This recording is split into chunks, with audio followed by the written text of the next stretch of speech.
നമ്മൾ നേരെ പോകുന്നത് കൊച്ചിയിലെ രാജാവ് ആരാണെന്നറിയാനാണ്. സാലി മുഹമ്മദ് തയ്യാറാണ്. കളമശ്ശേരി പോളിടെക്നിക് കോളേജിൽ നിന്നാണ് സാലി മുഹമ്മദ് തത്സമയം വിവരങ്ങൾ തരാൻ പോകുന്നത്. Sali, very very good morning.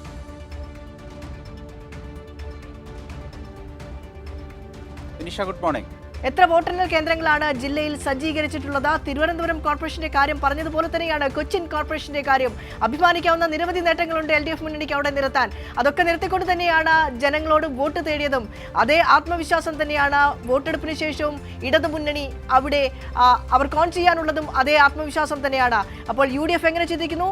NDAക്ക് ഏതെങ്കിലും തരത്തിലുള്ള മുന്നേറ്റം കൊച്ചിൻ കോർപ്പറേഷനിൽ, കൊച്ചിയിൽ, എറണാകുളം ജില്ലയിൽ ഉണ്ടാക്കാൻ കഴിയുമോ? എങ്ങനെയാണ് കണക്കുകൂട്ടലുകൾ?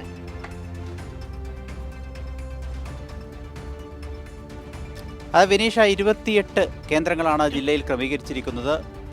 ബ്ലോക്ക്, ഗ്രാമ, ജില്ലാ പഞ്ചായത്ത് കേന്ദ്രങ്ങൾക്കായി 14, 13 നഗരസഭകൾക്കായി 13 കേന്ദ്രങ്ങൾ, ഒപ്പം കൊച്ചി കോർപ്പറേഷനായി എറണാകുളം മഹാരാജാസ് കോളേജ്. അങ്ങനെ 28 കേന്ദ്രങ്ങളിൽ വോട്ടെണ്ണലിനുള്ള എല്ലാ ക്രമീകരണങ്ങളും പൂർത്തിയായിട്ടുണ്ട്. ഉദ്യോഗസ്ഥരും കൗണ്ടിംഗ് ഏജന്റുമാരും വോട്ടെണ്ണൽ കേന്ദ്രങ്ങളിലേക്ക് എത്തിക്കൊണ്ടിരിക്കുന്നു. 7 മണിക്ക് സ്ട്രോങ് റൂം തുറക്കും. 8 മണിക്ക് കൗണ്ടിംഗ് ആരംഭിക്കും. ആദ്യം പോസ്റ്റൽ ബാലറ്റുകളാവും എണ്ണുക, തുടർന്നാവും EVMകളിലേക്ക് കൗണ്ടിങ്ങിന് കടക്കുക.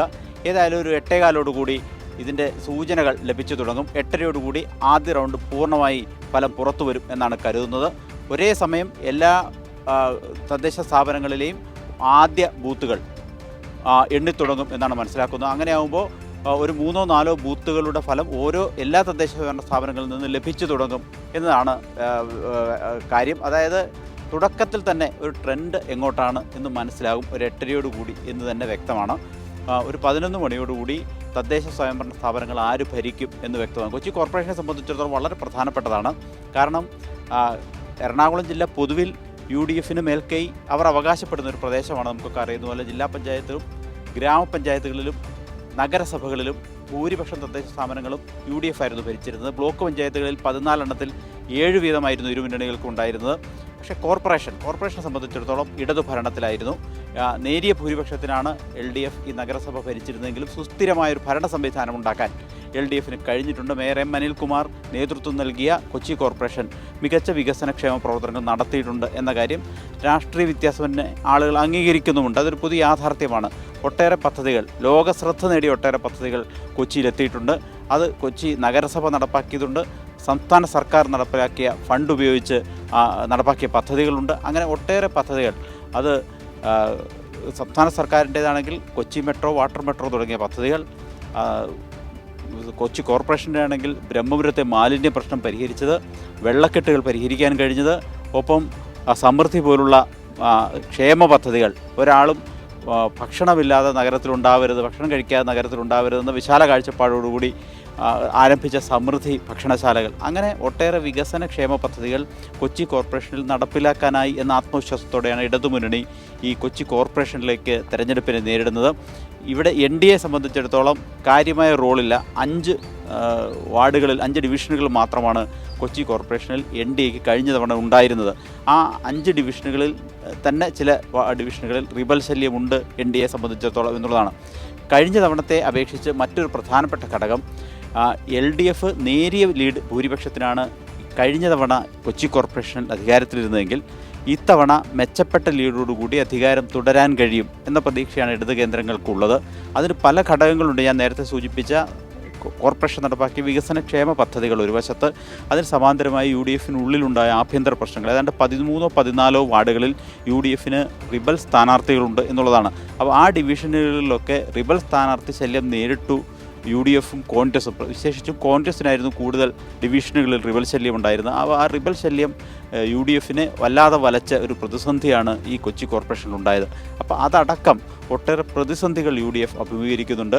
ഒപ്പം ഈ കൊച്ചി കോർപ്പറേഷനെ സംബന്ധിച്ചിടത്തോളം മികച്ച ഭരണം എന്ന ഒരു ക്രെഡിറ്റ് LDFന് അവകാശപ്പെടാൻ കഴിയുന്നത് തന്നെയാണ്. അതിൻ്റെ ഒരു പോസിറ്റീവ് വശം തെരഞ്ഞെടുപ്പിൽ പ്രതിഫലിക്കും. ഇടത് ആഭിമുഖ്യമില്ലാത്ത വോട്ടർമാരെ സ്വാധീനിക്കാൻ കഴിയുന്ന ഒരു ഭരണം കഴിഞ്ഞ 5 വർഷക്കാലം കാഴ്ചവെക്കാൻ കഴിഞ്ഞു എന്ന് തന്നെയാണ് ഇടതുമുന്നണി നേതൃത്വത്തിൻ്റെ വിലയിരുത്തൽ. അങ്ങനെയാണെങ്കിൽ പരമ്പരാഗതമായി വലത് വോട്ടുകളായിരുന്ന ഒട്ടേറെ വോട്ടുകൾ ഇക്കുറി രാഷ്ട്രീയ വ്യത്യാസം മറന്ന് ഇടതു പെട്ടിയിൽ വീഴും എന്ന് തന്നെ പൊതുവിൽ കണക്ക് കൂട്ടുന്നു. അങ്ങനെയാണെങ്കിൽ കഴിഞ്ഞ പ്രാവശ്യത്തെ നേരിയ ഭൂരിപക്ഷം എന്നതിൽ നിന്ന് മികച്ച ഭൂരിപക്ഷത്തോടെ ഭരണം നിലനിർത്താൻ കഴിയും എന്നുള്ളതാണ് ഇടതുമുന്നണി കണക്ക് കൂട്ടുന്നത്. യു ഡി എഫിനെ സംബന്ധിച്ചിടത്തോളം യു ഡി എഫ് പ്രതീക്ഷിക്കുന്നത് ഇതൊരു യു ഡി എഫ് പ്രദേശമാണ്. കഴിഞ്ഞ തവണ നേരിയ മാർജിനിൽ മാത്രമാണ് ഭരണം നഷ്ടമായത്. ആ ഭരണം തിരിച്ചു പിടിക്കാൻ കഴിയും എന്നുള്ളതാണ് കോർപ്പറേഷനെ സംബന്ധിച്ചിടത്തോളം യു ഡി എഫ് കണക്ക് കൂട്ടുന്നത്. എൻ ഡി എ നിലവിലുണ്ടായിരുന്ന 5 വർദ്ധിപ്പിക്കാൻ കഴിയും എന്ന് അവരും കണക്ക് കൂട്ടുന്നു. ജില്ലാ പഞ്ചായത്തിനെ സംബന്ധിച്ചിടത്തോളം 3-4 തവണയായി തുടർച്ചയായി യു ഡി എഫ് ഭരണത്തിലുള്ള ജില്ലാ പഞ്ചായത്താണ് എറണാകുളം. ഇക്കുറി അത് തിരിച്ചു പിടിക്കാൻ കഴിയും എന്ന് എൽ ഡി എഫും അത് നിലനിർത്താൻ കഴിയും എന്ന് യു ഡി എഫും കണക്ക് കൂട്ടുന്നു എന്നുള്ളതാണ് ഇവിടുത്തെ ജില്ലാ പഞ്ചായത്തുകളുടെ രാഷ്ട്രീയം പരിശോധിച്ചാൽ മനസ്സിലാക്കാൻ കഴിയുന്ന ഒരു പ്രധാന ഘടകം. ഏതായാലും വോട്ടെണ്ണൽ കേന്ദ്രങ്ങൾ സജീവമായിരിക്കുന്നു.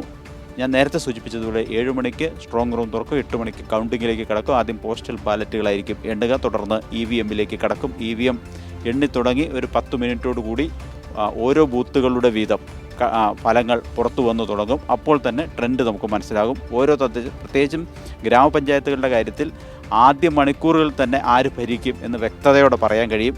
എന്നാൽ കൂടുതൽ ഡിവിഷനുകളും കൂടുതൽ വാർഡുകളുമുള്ള നഗരസഭകളിലും കോർപ്പറേഷനുകളിലും ഏതാണ്ട് പകുതി ആകുമ്പോൾ മാത്രമേ ഒരു ട്രെൻഡ് അല്ലെങ്കിൽ ആര് ഭരിക്കും എന്നതിലേക്ക് ഒരു വ്യക്തത വരും. ഏതായാലും ആകാംക്ഷയോടെ കാത്തിരിക്കുകയാണ് രാഷ്ട്രീയ കേരളവും എറണാകുളം ജില്ലയും കൊച്ചി കോർപ്പറേഷനും ഒക്കെ എന്ന് പറയാം. വിനിഷ.